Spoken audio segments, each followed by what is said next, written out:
अस्सलाम वालेकुम वरहमतुल्लाहि वबरकातुहू। मोहम्मद हसन मोहसिन, साबिक जनरल सेक्रेटरी, रायचूर, और हाली कौमी हमदर्द। आप रायचूर से हमारे घर आए हैं, मैं आपका खैर मुकद्दम करता हूँ। वालेकुम अस्सलाम रहमतुल्लाहि बरकातहू। आपका बहुत बहुत शुक्रिया। मैं आपके दौलत खाने पे हाजिर हुआ हूँ। मिल्लत के मामले में आपसे कुछ हम दोनों कुछ गुफ्तगू करेंगे। तो मैं आपसे पूछना चाहता हूँ कि पूरे हिंदुस्तान के जाने माने हज़रत मौलाना अबू तालिब रहमानी कलकत्ता, इन्होंने ज़कात के बारे में बयान किया है, जिसमें जिक्र किया है कि भारत में भी ऊपर तक लेके जा सकते हैं। डोनेशन में ज़कात भी आती है। ज़कात देने वालों की कमी नहीं, लेने वालों में ईमानदारों की कमी है। हर साल 20 लाख रुपए मुसलमानों की ज़कात निकलती है, जिसके वजह से मुसलमानों को भीख मांगने की ज़रूरत नहीं है। आगे बताते हुए ये कहा है कि ये 20 लाख रुपए देने वाले हैं, लेकिन लेने वाले ईमानदारों की कमी है, ऐसा उन्होंने महसूस किया है। तो इस मामले में मुझे एक ईमानदार शख्सियत जो मेरे सामने बैठे हैं, ये रायचूर से बिलोंग करते हैं, चाहे तो मौलाना अबू तालिब रहमानी से लेकर इस देश का कोई भी मुसलमान इनकी ईमानदारी के बारे में जानकारी ले सकता है, क्योंकि आज नेटवर्क का दौर है। एक सेकंड में हर इंसान की दास्तान बयां हो जाती है। तो मैं एक ईमानदार शख्सियत को मौलाना अबू तालिब रहमानी के हवाले करना चाहता हूँ कि ये ईमानदार शख्स है। आपको ईमानदार शख्स को मैं दे रहा हूँ। इस ईमानदार शख्स के ज़रिए आपने कहा है, क्या कहा है, ज़कात का पैसा मुसलमानों को भी दे सकते हैं, मुसलमानों को देकर बचने के बाद नॉन मुस्लिम यानी दीगर भाइयों को भी दे सकते हैं।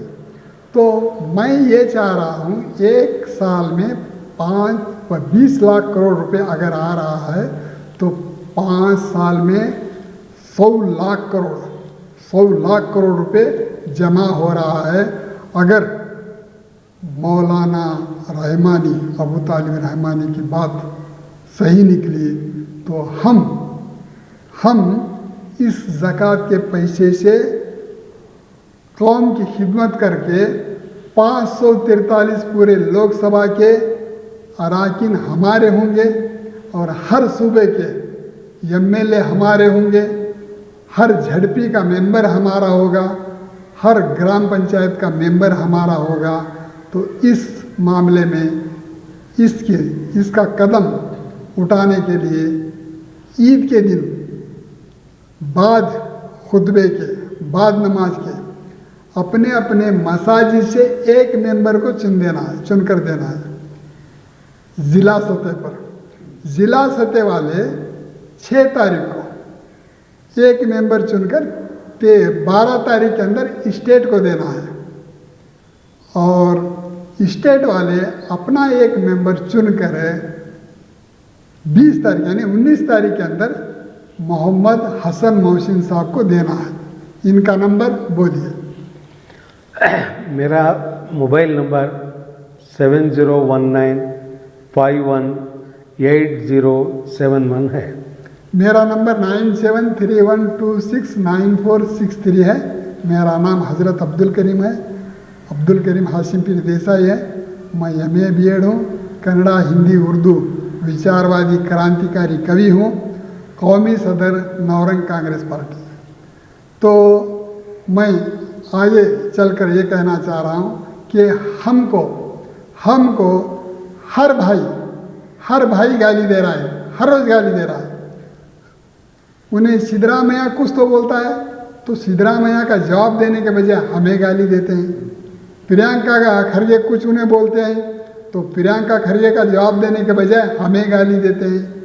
इस तरह हर आदमी हमें गाली दे रहा है। इस गाली का मुंह तोड़ जवाब देने के लिए मोहम्मद हसन मोहसिन साहब तैयार हैं। आप भी चाहो तो इनसे राबिता करके इनसे जुड़ेंगे तो इंशाअल्लाह आपको गाली देने वाला एक भी माई का लाल टिक नहीं पाएगा। ये मेरा मानना है। अगर आपको शक व शुबा है तो मोहम्मद हसन साहब से राबिता कर सकते हैं। हसन भाई, आप अपना ख्याल जाहिर करो, कुछ कहिए। मेरी राय, वो तजुर्बा बयान करो जो 3 साल पहले आपने किया। मेरी राय में, मैं आज से 2-3 साल पहले 22-21 में एक पेपर में एक इश्तिहार आया था, मजमून आया था। वो मुझे बहुत भला मानुस लगा। वो मजमून में ये गुफ्तगू थी मजमून की कि मुसलमान भारत में 40 करोड़ से ज़ायद हैं। अगर मुसलमान चाहें तो रोज़ 1 रुपया कौम के नाम पर सेव कर सकते हैं, निकाल कर रख सकते हैं। 40 करोड़ के बजाय अगर 20 करोड़ भी अगर मुसलमान हिफाजत से बचा कर रखते हैं सेविंग्स, तो 20 करोड़ रुपये रोज़ के कौम के नाम पर, कौम पर हम खर्च कर सकते हैं। उनकी भलाई में, उनकी फलाह के लिए, उनकी तकालीफ को दूर करने के लिए हम खर्च कर सकते हैं। ऐसा जो है एक बहुत बेहतरीन मजमून था, वो मेरे दिल को बहुत लुभाया। तो उसके बाद मैं बड़ी कोशिश किया इस पर है ना अमल करने की। मैं कुछ दोस्तों के साथ, मेरे साथियों के साथ, हम क्या लोगों के साथ गुफ्तगू किया, बैठक की। बावजूद उसके वो हम कर नहीं सके। जो हमारे साथियाँ थे, हमारे दोस्त अहबाब थे, उस पर अमल आवारी नहीं हो सकी।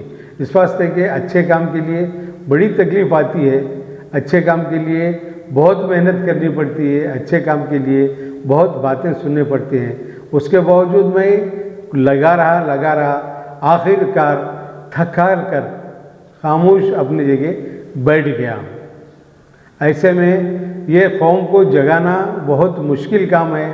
सोई हुई कौम है, इंशाल्लाह अगर एक दफ़ा जाग गई तो फिर उसके हाथ कौन नहीं पकड़ सकता, बहुत आगे निकल सकती है। ये जो प्रपोज़ल है 1 रुपया एक आदमी हर दिन निकाल कर कौम के लिए अगर खर्च करने के लिए रखता है तो बहुत बड़ा काम हो सकता है इंशाल्लाह। करने से पहले मौलाना अबू तालिब का नंबर दर्ज करना चाह रहा हूँ, 9310211150। ये उनका नंबर है। उनका वीडियो जो आया है पूरे देश को तहस नहस किया है। और सवाल इस देश के हर मुसलमान को तीर से या खंजर से या फिर तलवार से काटने वाला है, क्योंकि इन्होंने तहमत ये लगाई है कि देश में देने वाले ज़कात दे 20 लाख करोड़ रुपए ज़कात देने वाले हैं, लेकिन लेने वाला ईमानदार नहीं है। ये सवाल इन्होंने किया है। इनसे मैं सवाल करना चाहता हूँ, हमारी बेईमानी क्या है? हमारी बेईमानी क्या है? आकर बैठकर हमारे साथ चर्चा करें। बिला वजह ऐसी तहमतें देना बंद करें, या तो फजूल के वीडियो बेचना बंद करें। तो मेरे साथ मोहम्मद हसन साहब को भी पेश कर रहा हूँ। हमारी बेईमानी के बारे में जांच करो और हमसे तबादले ख्याल करो तो बात बन जाएगी। अबू तालिब मौलाना का कहना है कि तमाम देश के मुसलमानों पर तहमत है, अकेले पर नहीं है, तमाम देश के मुसलमानों पर आ रही तहमत है। और इस मामले में वो गालियाँ खाने तैयार हैं। गालियाँ खाने जब तैयार कब होता है इंसान का, तो उसे अपने आप में कॉन्फिडेंस है कि हम बेईमान हैं। तो मैं अपनी ईमानदारी का दावा पेश कर रहा हूँ। इसी तरह इस देश के इमाम, मुतवल्ली, सियासतदान अपना दावा पेश करें। हमारे मुल्क में डोनेशन देने वाले मुसलमान कम नहीं है, अल्हम्दुलिल्लाह बहुत देते हैं। वो जो लेने वाले हैं उनका ईमानदार होना बहुत ज़रूरी है। आप इस लफ्ज़ को काफ़ी ऊपर तक लेके जा सकते हैं। डोनेशन में ज़कात भी आती है। ज़कात देने वालों की कमी नहीं, लेने वालों में ईमानदारों की कमी है। वरना इस मुल्क में मुसलमानों की गरीबी मिट जाएगी, ख़त्म हो जाएगी गरीबी। ये जो हमारी गरीबी है वो हमारी हरकतों की वजह से है। माफ़ी चाहता हूँ, ये जो हमारी गरीबी है इस मुल्क में, ये गरीबी हमारी बेईमानी की वजह से है। ये गरीबी हमारी जो है ये शौकिया है, हमारी फितरत की खराबी की वजह से हमारी गरीबी है। वरना जिस मुल्क में 20 लाख करोड़ की ज़कातें निकलती हो, यस 20 लाख, आप कहेंगे मैं क्या हिसाब पेश कर रहा हूं, चलिए ठीक है, इस मुल्क में मुसलमान कितने होंगे? 20 करोड़ है ना। 20 करोड़ में ज़कात देने वाले मुसलमान कितने होंगे? 1 करोड़। 1 करोड़ रख लेता हूं मैं पूरे हिंदुस्तान में, तो 1 करोड़ मुसलमानों की ज़कात की एवरेज क्या होगी? 1 लाख। इस सब मैं बहुत मिनिमम में जा रहा हूं। 1 लाख इंटू कर लीजिए कितना हुआ। आप लोग बहुत पढ़े लिखे लोग हैं, can tell me how much? Calculator काम कर रहा है? मैं सीमेंटेड गुफ्तगू कर रहा हूं, हवाओं में नहीं खेल रहा हूं। 20 करोड़ मुसलमानों में 1 करोड़ मुसलमान ज़कात देते होंगे, इंशाअल्लाह ज्यादा होंगे। 1 करोड़ मुसलमान पे 1-1 लाख रुपए ज़कात की एवरेज रख लीजिए आप, तो हिंदुस्तानी मुसलमान हर साल 20 लाख करोड़ रुपए ज़कात की निकालते हैं। उसके बावजूद हर चौथा मुसलमान या तो गरीब है या भिखारी है। क्यों? यह गौर करने वाली बात है कि नहीं है? जरा इस पर गौर कीजिए। 20 लाख करोड़ ज़कात निकलने के बावजूद एक गरीब मुसलमान अपनी बेटी की शादी के लिए मस्जिद में भीख क्यों मांगता है? 20 लाख करोड़ ज़कात निकलने के बावजूद एक गरीब मरीज इंसान मस्जिद में अपने इलाज के लिए भीख क्यों मांगता है? इसका मतलब यह हुआ पैसों की कमी नहीं है, ईमानदारी की कमी है। क्यों हम कहते अल्लाह ने हमें इतनी दौलत दी है कि अगर इस पैसे का सही इस्तेमाल किया जाए इंशाअल्लाह तो 5 सालों में मुसलमानों की गरीबी खत्म। अगले 5 साल में गवर्नमेंट ऑफ इंडिया से हम बात करेंगे कि बताओ कहां हम बजट देनी है, वहां हम फाइनेंशियल सपोर्ट करेंगे इंशाअल्लाह।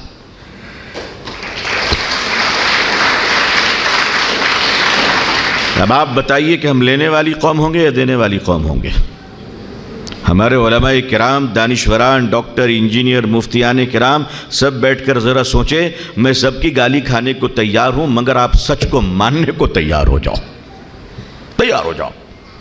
हज़रत उमर बिन अब्दुल अजीज़ रहमतुल्लाह अलैह के ज़माने में ज़कात की रकम आती है, दौलत आती है बेपनाह, जो भी शक्ल में हो। फरमाया कि हुजूर ये ज़कात की रकम है। आपने फरमाया इस्लामी हुकूमत के गुराबा में तकसीम कर दिया जाए। सुनिए गौर से, तकसीम कर दिया जाए।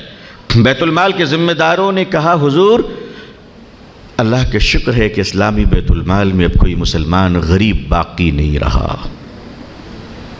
कहा अच्छा तो एक काम कीजिए, कर्जदारों में तकसीम कर दिया जाए, जिनके कर्ज है वो कर्ज अदा हो जाए। अदा कर दिए गए। फिर लोग वापस आए कि हुजूर कर्जदारों के कर्ज अदा कर दिए गए, माल फिर भी बच गया है। आपने फरमाया तालीम के मैदान में काम करने वालों पे तकसीम कर दिया जाए। बैतुलमाल के ज़िम्मेदारों ने फरमाया कि ज़रूरत के तहत वो भी तकसीम कर दिया गया है, माल फिर भी बच गया।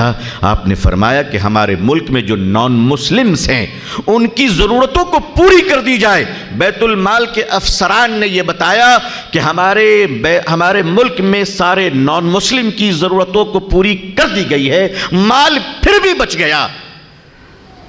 आखिरी बात जो बताने जा रहा हूँ, गरचे इसका सबूत मुझे किसी बड़ी किताब में तो नहीं मिली है, लेकिन बात दर्ज है कि आपने फरमाया कि आओ अब इस माल से गेहूं और चावल ख़रीद लें और पहाड़ों पर डाल दें ताकि इस्लामी सल्तनत में कोई परिंदा भी भूखा न रह जाए।